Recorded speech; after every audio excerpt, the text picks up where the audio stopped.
Você está tomando decisões importantes da sua vida baseado em quê? No seu feeling, nas redes sociais, na opinião do seu pastor, da sua mãe, do seu cônjuge?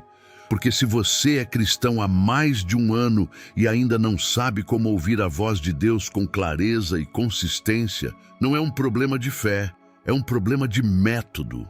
E isso vai custar caro. Já está custando. Cada decisão errada, cada relacionamento que não deveria ter começado, cada oportunidade que passou porque você ficou paralisado, cada desvio de caminho que levou meses ou anos para corrigir, tudo isso tem um endereço. E o endereço é a ausência de um método real para descobrir a vontade de Deus. Não uma experiência mística ocasional. Não uma sensação vaga de paz. Um método consistente, testado, que funciona toda vez. E John Wesley tinha esse método. Ele o usou por mais de 60 anos. Ele o ensinou a milhares de pessoas. E o mais assustador é que ele é completamente diferente do que você foi ensinado a fazer. Pense nisso por um momento. Você provavelmente já ouviu falar em orar e esperar. Já ouviu que Deus vai falar com você de alguma forma misteriosa, que você vai sentir no coração que a paz vai vir. E você espera e espera. E às vezes a paz vem, às vezes não. Às vezes você toma a decisão mesmo assim e reza para ter acertado. Às vezes você fica paralisado por meses, esperando uma voz que nunca chega da forma que você imaginava. E enquanto isso, sua vida passa. Os anos passam. As oportunidades passam. Você vai envelhecendo sem nunca ter aprendido como de fato se aproximar de Deus para descobrir o que Ele quer de você. Isso não é espiritualidade. Isso é aleatoriedade com verniz religioso. E Wesley chamaria isso de irresponsabilidade espiritual. Porque o problema não é que Deus não fala. O problema é que você nunca desenvolveu os ouvidos para ouvir. Nunca desenvolveu a estrutura que torna a audição possível. O músico que nunca pratica escalas não consegue improvisar jazz. O atleta que nunca treina fundamentos não aguenta pressão nos momentos decisivos. E o cristão que nunca desenvolveu um método real para buscar a vontade de Deus vai continuar confundindo sua própria voz com a voz de Deus. Vai continuar chamando de direção divina o que é, na verdade, desejo próprio com uma camada fina de linguagem espiritual por cima. Você sabe que isso é verdade. Você já fez isso. Eu já fiz isso. Todo mundo fez isso. A questão é, você vai continuar fazendo? Wesley não continuou. Quando tinha 35 anos e seu ministério ainda era relativamente pequeno, ele desenvolveu um conjunto de práticas para discernir a vontade de Deus, que ele descreveu em seus diários e cartas como o único caminho que encontrei para andar com segurança diante do Senhor. Não era uma lista de superstições. Não era espiritismo evangélico. Era um método quadrangular, sistemático, concreto e devastadoramente eficaz. E durante os 53 anos seguintes de ministério, Wesley nunca abandonou esse método. Nunca. Nem quando pregava ao ar livre para multidões de 20 mil pessoas, nem quando perseguido fisicamente por multidões hostis, nem nos anos finais de vida, quando já com mais de 80 anos, ainda acordava às 4 da manhã para orar. O método era a âncora. A âncora era o que mantinha tudo no lugar. Agora veja o contraste. O cristão moderno acorda, olha o celular, abre o Instagram, vê um versículo da manhã postado por algum perfil de 500 mil seguidores, diz amém nos comentários e chama isso de tempo devocional. Depois vai para o trabalho, depois volta, depois dorme. E no meio disso, espera que Deus conduza sua vida de alguma forma mágica, sem que ele precise fazer absolutamente nada de sua parte, para criar as condições necessárias para essa condução. Isso é uma fantasia confortável, porque retira de você a responsabilidade. Se Deus não falou, a culpa é de Deus. Se a direção não veio, é porque o tempo de Deus ainda não chegou. Mas Wesley diria, e os resultados da vida dele provariam, que o tempo de Deus sempre chega para quem cria as condições para recebê-lo. Qual era o primeiro pilar do método de Wesley? A Escritura, mas não a Escritura como você provavelmente a usa. Wesley lia a Bíblia em grego e hebraico, todo dia. Não por erudição acadêmica, ele abominava teologia que não transformava vidas, mas porque ele acreditava que a palavra de Deus, em sua forma mais precisa, era a primeira e mais fundamental voz de Deus para qualquer situação. Ele lia no mínimo 2 horas por dia, muitas vezes enquanto caminhava a cavalo entre uma cidade e outra durante suas viagens de pregação.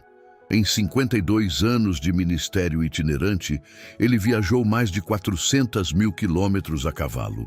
E em praticamente todos esses quilômetros, ele estava lendo, estudando, alimentando sua mente com a palavra, porque Wesley sabia o que você talvez tenha esquecido, que Deus raramente fala em contradição com o que já revelou nas Escrituras. E se você não conhece o que ele revelou, você não tem como discernir se o que está ouvindo é a voz dele ou o eco da sua própria mente. Você lê a Bíblia, de verdade, não versículo por dia. Não leitura superficial de capítulos enquanto sua mente está em outro lugar. Leitura que penetra, que questiona, que confronta, que você carrega pelo dia todo e que volta à sua mente enquanto você está no trânsito, no trabalho, na fila do mercado. Quando foi a última vez que uma passagem bíblica ficou com você por 48 horas seguidas, mudando a forma como você viu uma situação? Se você não consegue lembrar, então você não está usando a Escritura como Wesley usava. E sem isso, o método não funciona. O primeiro pilar sustenta todos os outros. Sem ele, tudo desmorona. Deixa eu te mostrar o que essa leitura de Wesley produzia na prática. Em seus diários, que cobrem mais de 50 anos de vida, ele cita a Bíblia diretamente em média 8 a 12 vezes por entrada, não como decoração, como raciocínio, como prova, como fundamento de cada decisão, cada observação, cada conclusão. Quando ele decidiu começar a pregar ao ar livre em 1739, uma decisão que chocou a Igreja Anglicana e foi considerada escandalosa e inapropriada por muitos de seus colegas, ele justificou a decisão inteiramente com base nas Escrituras.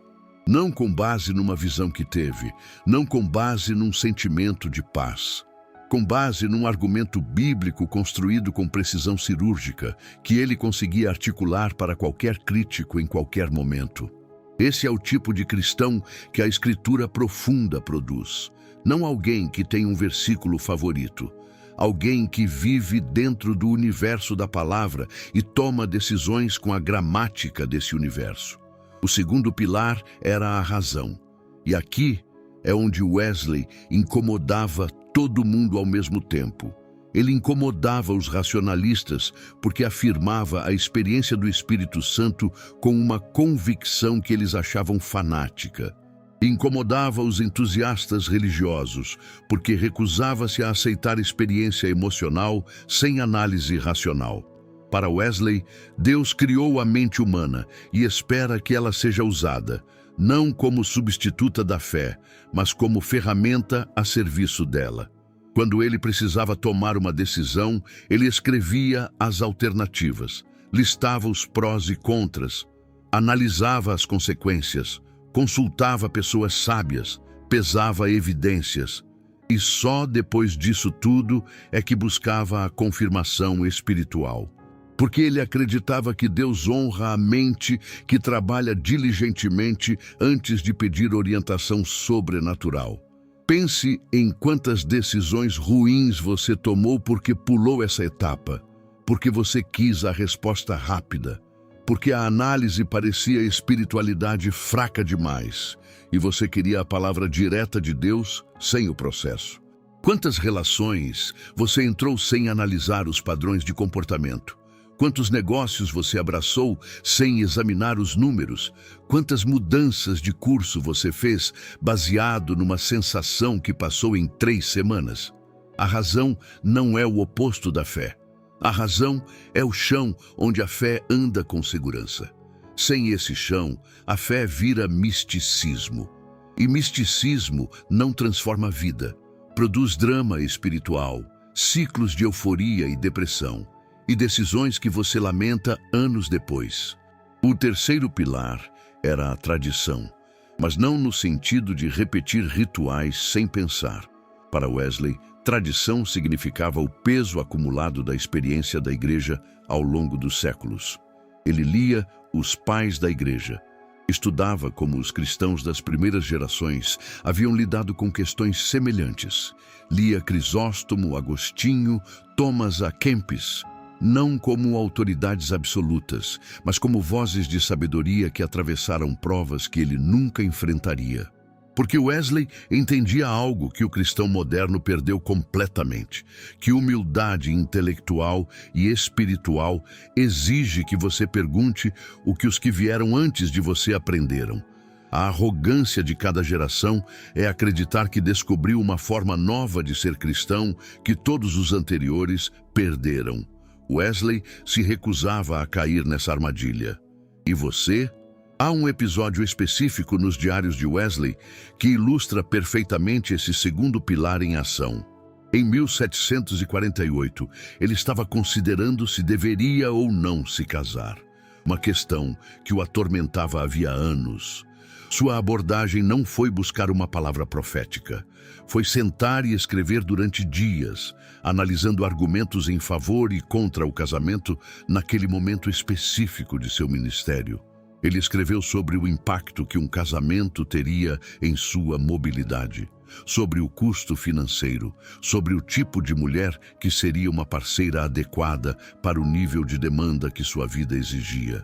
Ele consultou amigos próximos, pesou as evidências, e só depois desse processo exaustivo de análise racional é que buscou a confirmação espiritual. Isso não é falta de fé. É respeito pela inteligência que Deus lhe deu. É entender que Deus criou o processo de raciocínio e o honra quando usado com integridade. Você lê os clássicos do cristianismo? Você sabe o que Agostinho disse sobre o coração inquieto que não descansa até repousar em Deus? Você leu a Kempis sobre a imitação de Cristo? Você sabe como os cristãos do século II discerniam a vontade de Deus em meio à perseguição? Se não, você está tentando discernir a vontade de Deus com menos de 1% das ferramentas disponíveis. É como tentar construir uma casa com as mãos nuas, porque você não sabia que existiam martelos, serras e esquadros.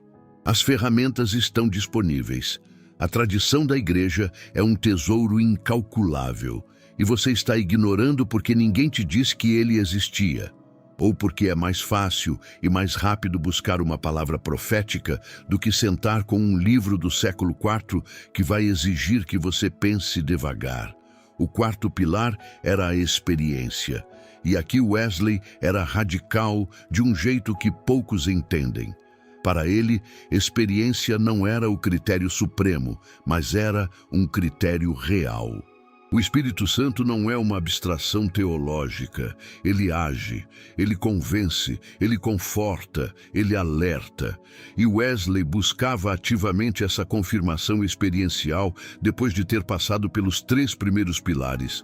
Ele não começava pela experiência, ele terminava nela. E quando a experiência confirmava o que a Escritura, a razão e a tradição já haviam apontado, ele avançava com uma confiança que não era arrogância. Era resultado de um processo honesto e rigoroso de busca. Wesley descrevia em seus diários momentos em que sentia o que ele chamava de aquecimento do coração. Não como emoção vaga, mas como confirmação específica de uma direção específica, no final de um processo específico. Essa confirmação vinha depois do trabalho. Nunca no lugar do trabalho. Mas você inverte a ordem. Você começa pela experiência. Você busca sentir algo. Busca a emoção no culto, o arrepio, a lágrima, o aquecimento. E quando sente, conclui que Deus aprovou. Sem ter passado pela Escritura, sem ter aplicado a razão, sem ter consultado a tradição, você transforma a experiência emocional no único critério de discernimento e depois se pergunta por que tomou decisões que parecem guiadas por Deus no momento e ruins 3 meses depois. A experiência sem estrutura é uma bússola sem norte, ela gira.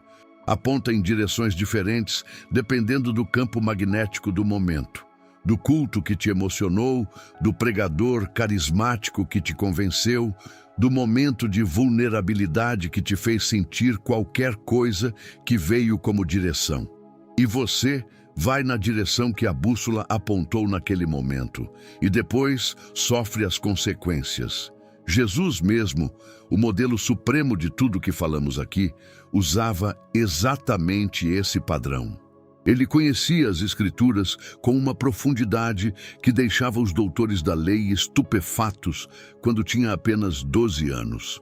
Ele aplicava a razão teológica às situações da vida com uma precisão que desarmava seus oponentes sistematicamente. Ele honrava a tradição judaica sem ser escravo dela. Ele cumpria a lei enquanto a transcendia. E ele buscava a confirmação do Pai em oração. Nas noites inteiras, no Monte das Oliveiras, nas madrugadas sozinho nas montanhas da Galileia, no deserto de 40 dias antes de iniciar seu ministério público. Jesus não descobria a vontade do Pai em momentos de euforia. Ele a descobria no silêncio, no processo, na consistência de uma comunhão que nunca tinha férias, nunca tirava uma semana de folga, nunca dizia: "Esta semana estou muito ocupado para orar." Paulo repetiu esse padrão. Em Filipenses 4, ele fala de uma paz que excede todo entendimento. Mas note que essa paz vem depois da oração, depois da ação de graças, depois de trazer os pensamentos ao conhecimento de Deus. Não é uma paz espontânea, é uma paz que emerge de um processo. Em Romanos 12, ele fala de transformar a mente para discernir a vontade de Deus. Não de sentir a vontade de Deus, mas de discerni-la com uma mente renovada e ativa. Davi, no Salmo 119, medita na lei de Deus dia e noite. Não ocasionalmente, não quando está em crise, não quando a decisão urgente está pressionando. Todo dia. No ritmo diário da vida, a meditação na palavra cria as condições para o discernimento. Isso é padrão bíblico, não é a exceção de grandes homens de Deus. É o padrão que Deus estabeleceu para qualquer ser humano que quer andar em comunhão real com Ele. E agora vem a parte que você precisa ouvir com mais atenção do que qualquer outra coisa neste roteiro. O método de Wesley não é complicado. Não exige que você seja teólogo. Não exige que você leia grego e hebraico. Não exige 5 horas por dia de oração como os místicos medievais. Exige consistência, disciplina e honestidade sobre onde você realmente está. Exige que você pare de se enganar com espiritualidade que parece ativa, mas não produz transformação. Exige que você olhe para os últimos 12 meses da sua vida e seja honesto sobre se o padrão de buscar a Deus que você tem praticado está de fato produzindo clareza, paz, direção e frutificação, ou se está produzindo confusão, ciclos repetidos dos mesmos erros e uma sensação de que Deus está distante ou em silêncio. Porque se é isso que está produzindo, não é Deus que está distante, é o método que está errado. E o método pode ser corrigido agora, hoje. Então, vou te dar passos concretos, não como sugestão, como mapa para sair do lugar onde você está e chegar onde precisa estar. Primeiro, leia a Bíblia com método, não versículo por dia. Um capítulo inteiro, todo dia. Não leitura rápida, leitura atenta. Pegue um caderno, escreva o que você leu, escreva o que chamou sua atenção. Escreva a pergunta que o texto levanta. Faça isso por 90 dias consecutivos e você vai começar a perceber que a Escritura está respondendo perguntas que você nem tinha formulado conscientemente. Porque o Espírito que inspira a palavra é o mesmo Espírito que habita em você. E quando você alimenta sua mente com a palavra consistentemente, ele tem mais material para trabalhar. Segundo, quando tiver uma decisão importante, antes de orar pedindo direção, escreva. Escreva a situação, escreva as alternativas, escreva os prós e contras de cada uma, escreva as consequências prováveis a curto, médio e longo prazo. Consulte pelo menos 2 pessoas de sabedoria comprovada. Não pessoas que vão te dizer o que você quer ouvir, mas pessoas que vão te dizer o que você precisa ouvir. Wesley nunca tomava decisões importantes de forma unilateral. Ele tinha um círculo pequeno de pessoas de confiança com quem consultava sistematicamente. E ele escutava mesmo quando o que elas diziam contrariava o que ele queria fazer. Terceiro, leia um clássico do cristianismo este ano, um livro, não 20. 1. A Imitação de Cristo, de Thomas A. Kempis, tem menos de 300 páginas. As Confissões, de Agostinho, é um dos livros mais poderosos já escritos. A Prática da Presença de Deus, do irmão Lourenço, é pequeno o suficiente para ler em um fim de semana. Qualquer um desses vai expandir sua compreensão do que significa buscar a Deus, de uma forma que nenhum conteúdo de rede social jamais fará, porque eles foram escritos por pessoas que pagaram preço real para aprender o que escreveram.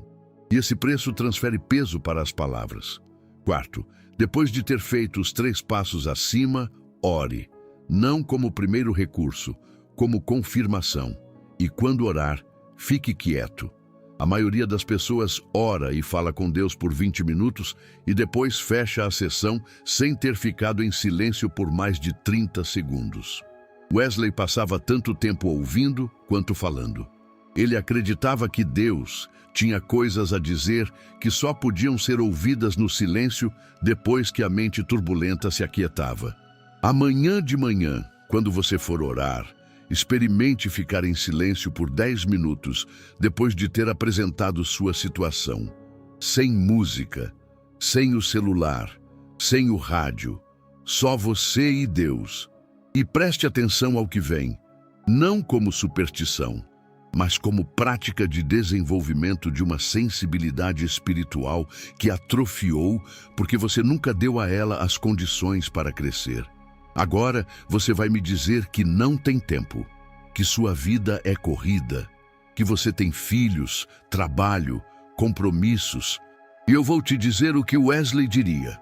Ele pregava 4 a 5 vezes por dia, muitas vezes em locais diferentes, que exigiam horas a cavalo entre um e outro.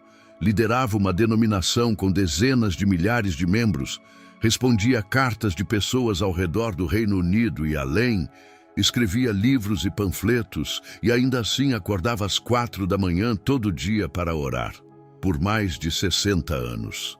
Não porque era um super-humano, porque havia entendido que sem esse fundamento, tudo mais que ele fizesse seria barulho sem poder. E você, com sua agenda ocupada mas administrável, não tem 30 minutos por dia para criar as condições de uma vida espiritual real? A questão não é tempo, nunca foi. A questão é prioridade. E prioridade é o que você faz quando ninguém está olhando, quando está cansado, quando a cama está confortável e o alarme das 5h30 soa, e você tem uma escolha a fazer. Porque a verdade nua e crua é esta. Você vai descobrir a vontade de Deus, na medida em que você se tornar alguém que Deus pode usar para cumprir essa vontade. Não é uma equação automática de busca e resposta. É uma transformação. Quanto mais você se forma nos pilares que Wesley identificou, escritura, razão, tradição, experiência, mais sua mente se torna um instrumento afinado para receber o que Deus está constantemente comunicando. Porque Deus não está em silêncio. Nunca esteve. O problema é o ruído do lado de cá. o ruído das notificações, das preocupações, dos medos, das ambições disfarçadas de sonhos espirituais. E cada pilar do método de Wesley é uma camada de silêncio que você adiciona, uma camada de clareza, uma camada de sensibilidade. John Wesley morreu em 1791, com 87 anos, depois de ter fundado o metodismo, pregado mais de 40.000 sermões, escrito centenas de publicações e transformado a face do protestantismo britânico e americano. Nos momentos finais de sua vida, segundo os registros de seus contemporâneos, ele repetiu a mesma frase várias vezes. O melhor de tudo é: Deus está conosco. Não foi uma descoberta de última hora. Foi a confirmação de uma vida inteira de um método que tornava essa presença real, tangível, discernível no cotidiano. A presença de Deus não era para Wesley uma experiência de culto. Era o ambiente permanente em que ele vivia, porque havia construído, tijolo por tijolo, ano após ano, as condições para que essa presença fosse constante. E você? Você começou com uma pergunta: baseado em que você toma suas decisões importantes? Agora, você sabe a resposta que Wesley daria. Não é uma resposta vaga, não é ore e espere. É um método, 4 pilares, 53 anos de consistência, dezenas de milhares de vidas transformadas como fruto. E a pergunta agora não é se o método funciona. A história provou que funciona. A pergunta é se você vai começar hoje, não amanhã, não quando a vida estiver mais calma.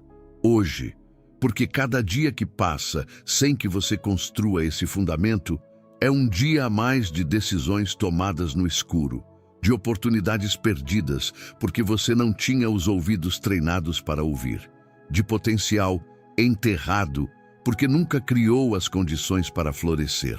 O método existe. Ele funciona. Você tem o que precisa para começar. A única coisa entre você e uma vida de clareza espiritual real é a decisão de dar o primeiro passo hoje e não parar.